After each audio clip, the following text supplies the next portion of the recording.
Dr. Robert Underwood is the new chair of the Fifth Centennial Commission. He and others met earlier this month to plan for the commemoration of the encounter between the people of Guam and Magellan in 1521. The basic purpose of this is to have a coordinated government of Guam response to the series of events that will occur in the 500th anniversary commemoration.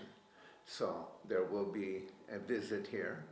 We'll try to coordinate that and try to figure out who interacts with who and what the ceremonies will be like. There will be museum displays, not only here, but certainly in Spain and perhaps in Washington, D.C. And then there'll be academic conferences. So we want to make sure that the CHamoru point of view is incorporated into all of those. The 500-year commemoration comes after legislation authored by Senator Kelly Marsh Taitano allows the commission to represent that Chamorro perspective in cross-border activities tied to Magellan's voyage. 500 years is a long time, so there is no single Chamorro point of view, but there is the point of view of people who are here that has not been told. How did we imagine that the Chamorros were like at that time? When their ships came and they were surrounded by hundreds of canoes, what was their feeling like? And what was the display of knowledge and culture that the people of the islands displayed at that time?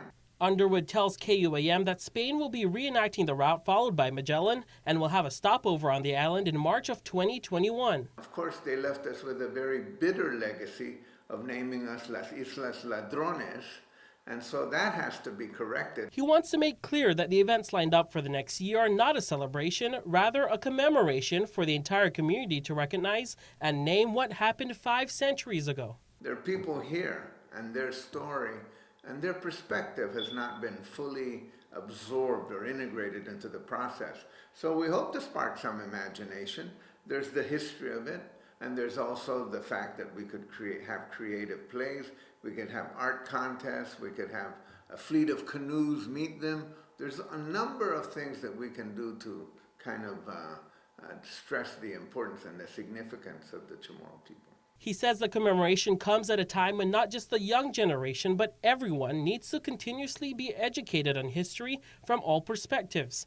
Underwood adds that it's a time for reflection and ceremony. He anticipates dignitaries from Spain in attendance. I look forward to guiding a lively and vigorous discussion, and hopefully a lot of people will get involved in the imagination of all, and that the Guam story will be told throughout the whole world. He notes that this relationship is not one between the United States and Spain, but it is one that the commemoration can be used as a vehicle for conversation.